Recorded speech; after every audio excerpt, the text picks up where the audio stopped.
Ona makambo ona makambo ngai na makambo munu para kile bajuli balutua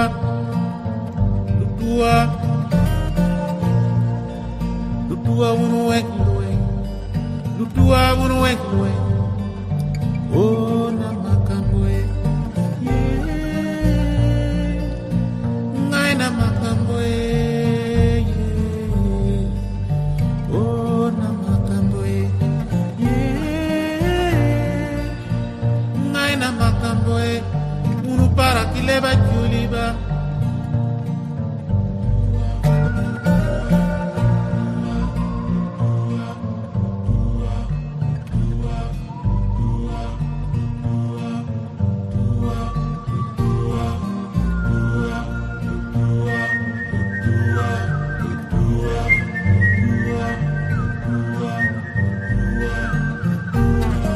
Hello, I'm John Coleman from ApocatastasisInstitute, an Institute for the Humanities and Alternative College and High School here on New Milford, Connecticut, USA. The purpose of this broadcast are to grease the skids for a discussion after this recording on David Ball's 1993 film, Canada Naturally. We're looking at part 2, and the purpose, as I say, is to get us in the right headspace to talk about this documentary. We are continuing our Celebrating David Ball series, and we have gone through a few of his works so far, such as Summer in Holland in January, Naked USA in February, Today, Canada Naturally, and next month in April, Educating Julie, which is probably David Ball's most widely disseminated film, one of the early ones he put out, indeed, in the early 80s. So we have in Canada Naturally, something he produced about a decade after that. David Ball is the gentleman here with the actress from Educating Julie.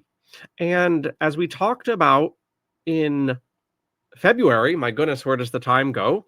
When we were looking at Naked USA, we went over David Ball's background, in particular with the assistance of British Naturism, who was quite helpful, their archivist, quite helpful in scraping up the very few pieces of information we know about his biography. I won't rehash all of that now. There isn't much to get into, except for a few signpost dates, births, and this sort of thing, travel to America, produce such and such a film.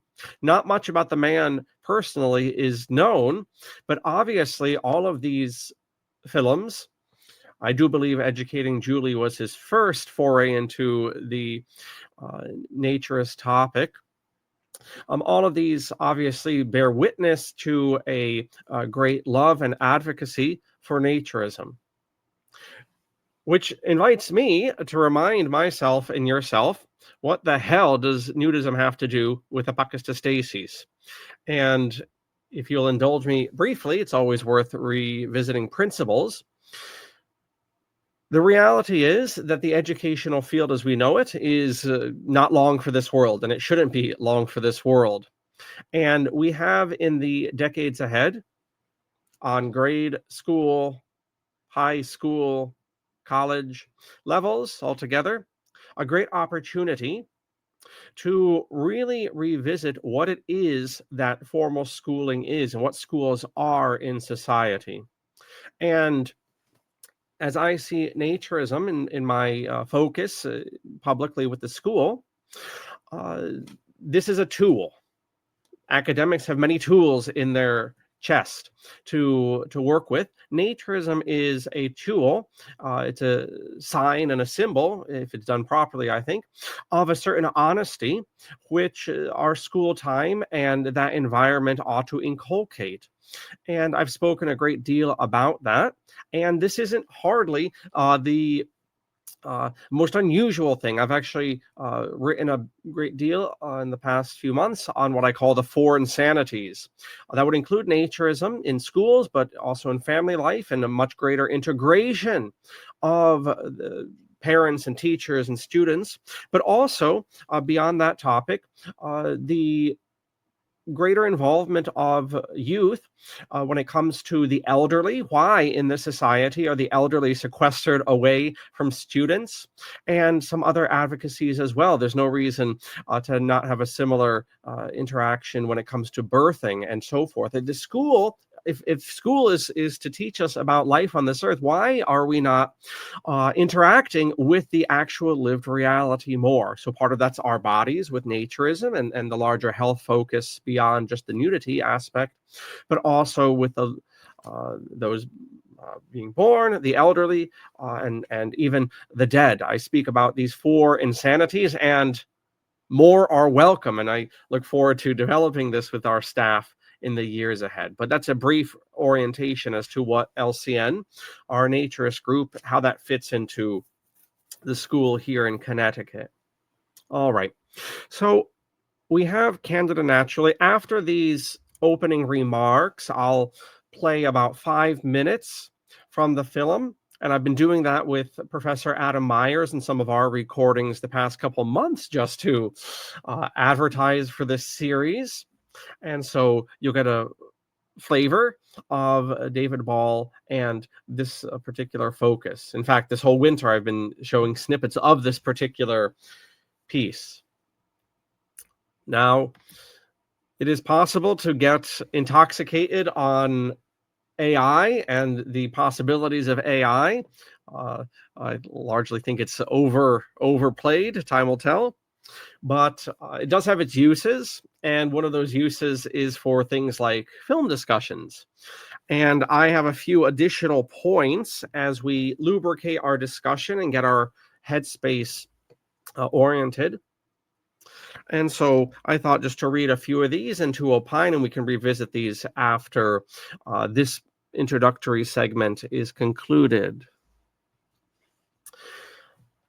All right, so just by way of orientation with the piece here, this is actually a 2-hour piece that Ball broke up for distribution through his Heritage Video enterprise. He broke it up, and so I found that Candida Naturally didn't have something you see in earlier David Ball films going back to Educating Julie, and that is filler. We even saw that to a certain extent last month with Naked USA. And Holland, I seem to recall that Summer in Holland, which we looked at in January, had a similar problem. I mean, there's only so much you can talk about nudism, and you can play up the different clubs that David Ball visited on many, many lands, including Australia at one point. There's only so much you can say.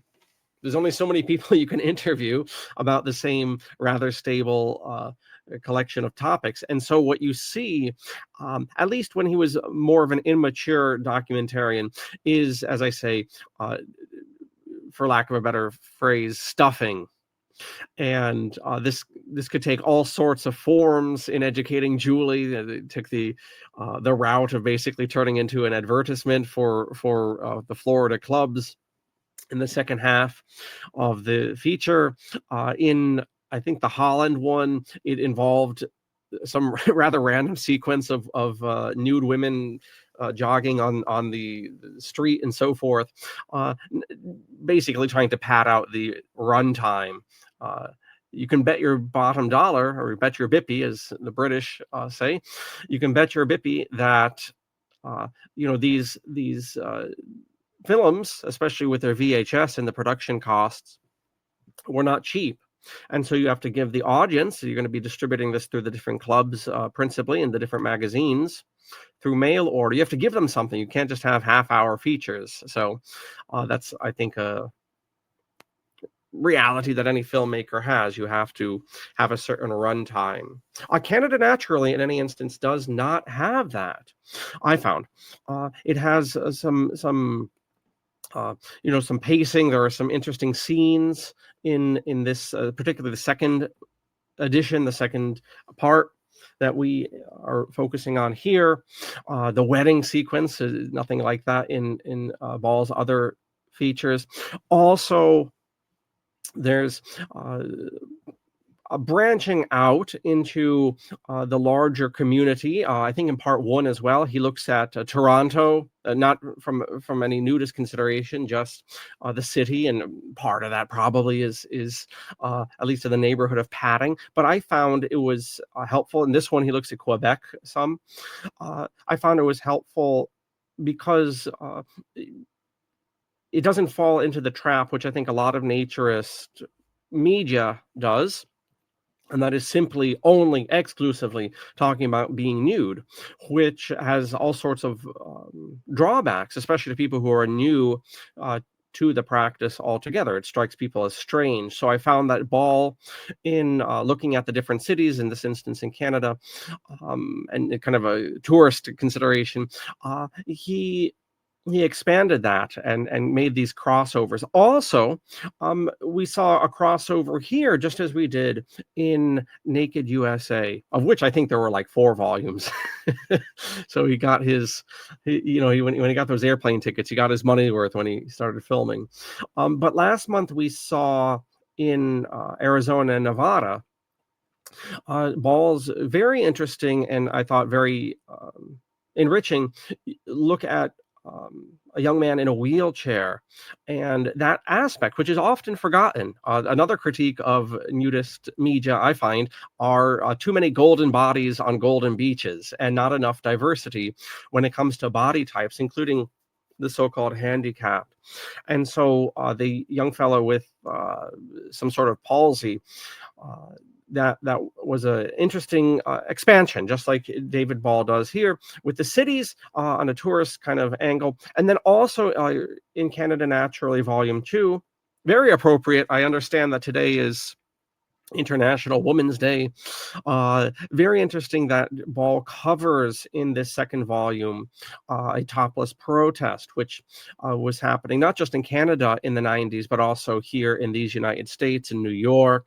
Morley Sloss, if I'm pronouncing his last name correctly, late of this earth and late of Sunsport Gardens, was very involved in the Actually, I think he was involved in the 1970s, some of the topless stuff, when it comes to adjusting the statutes and whatnot. But that continued throughout New York, regardless of Dear Morley, into the 90s as well, and in other states too. So in Canada Naturally, there's a look in Quebec at one of these protests. And again, a very helpful crossover. That, I think, is something that naturists have somewhat branched out into, is this sort of cross-pollination, or what I think leftists call, there's a term they have when they organize, intersectionality, I think that is the term. This crossover into certain political campaigns, which has its own drawbacks, no doubt. But we see that with the World Naked Bike Ride. We see it with the Free the Nipple movement, whatever happened to that. But that was a thing for a while. And some other advocacies, body positivity, when that was kind of trending in the media and on the different shows. So these are all quite interesting crossovers. And we see David Ball doing that in this feature as well. Another aspect of Canada Natural, then we'll boogie woogie to ChatGPT and conclude these remarks, just trying to get our orientation here as we chit chat afterwards. But another aspect I found enriching in this volume 2 of Canada Naturally was the cultural observation. Most Americans are not that familiar with Canada at all, but within Canada, you have various ethnic groups, of which the Quebecois, the French, and the English are 2 big ones. And this one takes place in Quebec. In fact, if you look on here, if the bubble's not obscuring it, you can see the Quebec flag here from the eastern side of the country. And Ball points out, in fact, he says it rather explicitly, that the French clubs, the French-speaking Quebecois clubs, are more relaxed than the puritanical, and that's his word, the puritanical uh, English-speaking clubs. And in particular, I think he was contrasting them with his late experience touring America and going to the different clubs. And that's a whole topic in and of itself, some of the strictures and the regulations in the clubs. And this was actually quite pronounced in the 70s, the 60s and 70s. Perhaps an overcorrection based off of public misperceptions of naturist camps and what goes on there led to, rather anal retentive or puritanical aspects sometimes. And so anyhow, David Ball noticed that. I noticed that on a subjective 2 cents. I noticed that the French clubs were very, in the French people, there was a whole different energy to them compared to some of David Ball's other films. Not to say that he doesn't have delightful characters throughout, but there is an ease, an absolute ease to the French that I found was proper to this documentary. Finally, before I get to the long teased at ChatGPT questions, one other thing we want to consider with this, one of which is where are David Balls today? Where are people making earnest, competent, okay, excellent, no, okay, not. These films all have their quirks, not the least of which is the fact that they were stuffed full of synthetic music, which never aged very well. David Ball also likes to play with every last single one of the special effect features on his cameras. If you've noticed all his works from Educating Julie until his later pieces, I think he was producing documentaries to the end of the 1990s. We could check his filmography, but in all of them, he has fades and slides and all of the little graphic things that you can play around with.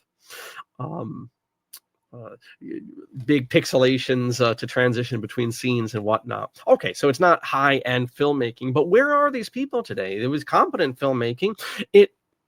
Its earnestness, I find, the earnestness of his entire corpus of work, including Canada Naturally, for whatever limitations it had in terms of filler, in terms of silly music, in my opinion, in terms of overusing the special effects, whatever the limitations of David Ball, he was obviously passionate about naturism and getting the word out and getting the word out accurately, without sensationalism and all of this jazz.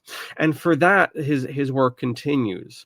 Where are these people now? We can ask ourselves that in the chit chat. Also, could these documentaries be made now? In the meantime, between 1993 and 2026, we have the glut, to say the rise of the glut of telephonic media and all of these devices. And this has had the very ironic, or maybe not so ironic, effect throughout society, not just with naturists, of making people extremely reticent in a lot of ways. That's actually a huge cultural observation. You can start with the color of cars. People do not want to stand out in the age of universal surveillance. Nobody wants to stand out, which is why almost all the cars you see are silver, black, or white right now. It's quite remarkable. Almost all the logos and colors are black, white, maybe a muted green. Not that we have any problem with green here at Apocatastasis, but they're not razzle-dazzle. They're not jumping out at you. Even McDonald's has a very muted palette these days, very matte black. There are many expressions of that, but in the naturist world, the nudist world, there's a great reticence to being filmed, and you simply don't see that. Who knows what happened behind the scenes with David Ball, but I think he had a much easier time of filming people. I think there's been a great trepidation because of telephonic media. I would argue unfounded whatsoever, but who am I to comment? So there's that aspect there. Could these films be made now? Would the clubs be open? The few remaining clubs that even bother to have a pulse in them, would they be interested in hosting someone like David Ball to produce these sorts of films? I mean, there was that flash in the pan, as it happened, nudism TV, whatever happened to that. They were trying to do that, and they had some success, but a lot of that success was people filming stuff at their houses and renting studios and doing interviews. There wasn't a whole lot of club stuff going on with that, I guess, parallel, like analog to that similar type of media outreach that David Ball put forth. All right, a few points about Chat GPT or from this machine thing to throw out there, and we can have this on the screen in our private chit chat hereafter, and we'll wind it down at the bottom of the hour here for this introduction section. So a few things. So what motivations might drive a filmmaker like David Ball to focus on nudist or naturist communities? That remains a mystery. As far as I'm concerned, based off of the scraps that even the archivist at British Naturism was able to produce.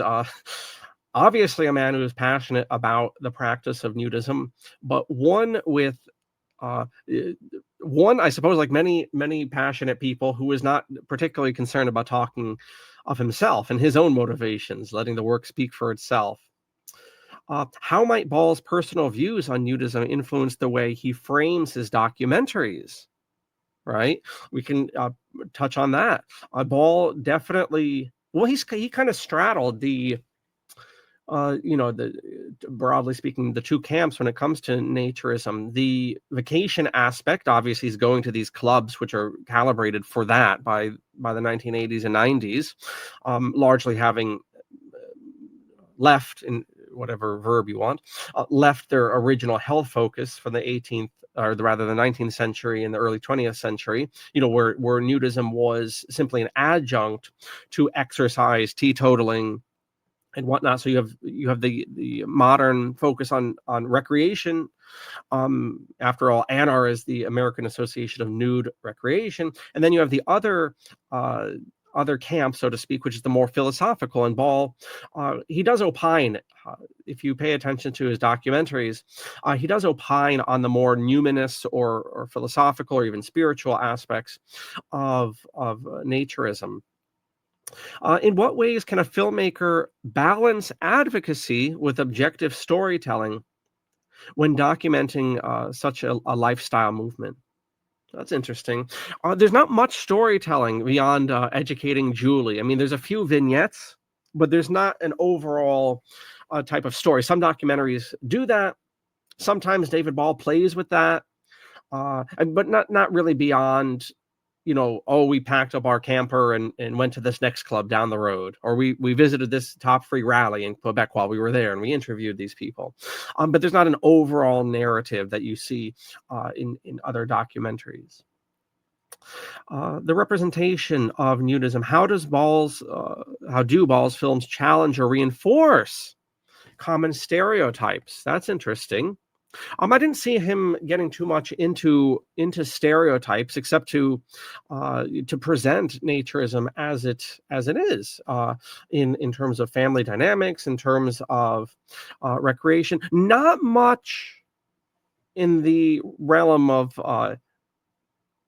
club management, shall we say. That would be interesting. That would be a new front if Ball were to have included in his documentaries simply a talk to the managers about the difficulties of keeping these clubs open.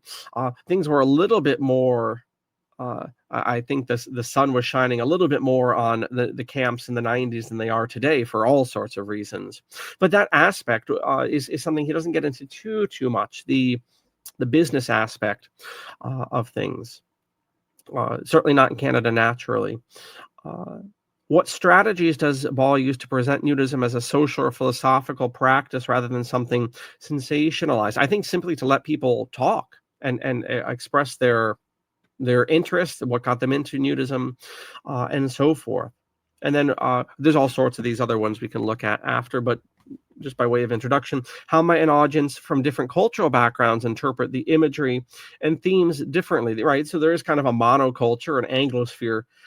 Well, I guess not with this one, with the Quebecois, but yeah, there's kind of a monoculture there. So there's not too much of a difficulty of clashing with cultures outright, just kind of with the general population's misunderstandings.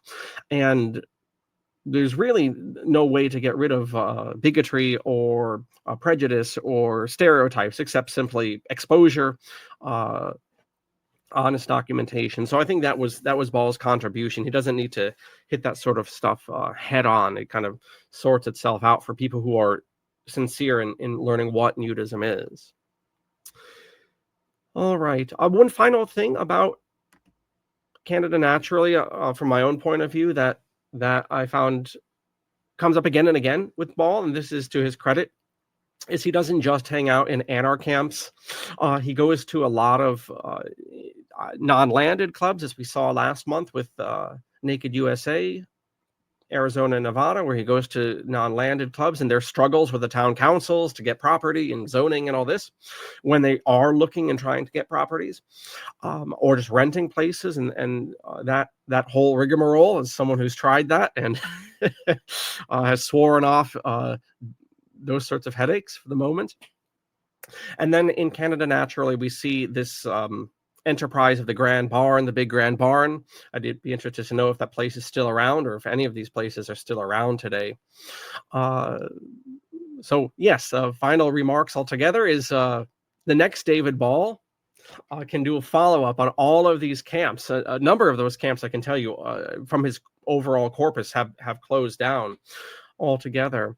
But it would be good to see new energy and new light into this sort of filmmaking. If anything has changed culturally, as I've alluded to before, in the past 35 years, God help us, since Ball put out his work. If anything has changed, it is people are even more inured and favorable to telephonic presentations, and so the need for men like David Ball is that much more acute, especially as we are getting more, I do not use this word politically, but just sentimentally, we're getting more conservative when it comes to nudity and so forth. So future David Balls, the field is yours. And with that being said, I will end this recording. I invite people to come to our remaining presentation on the biggie, Educating Julie, in April. And then after that, you're going to see all of our outdoor events, including our solstice hike in New York, which is a big event every year and a very fun event. So keep an eye on updates coming to this site. Get on our newsletter, come to our events, patronize our events like this. It helps us accrue capital, which helps us to work towards that property, which will have a naturist component on top of everything else we do here at Apocatastasis. So with that being said, thank you for your attention, and we will now move to our private chit chat.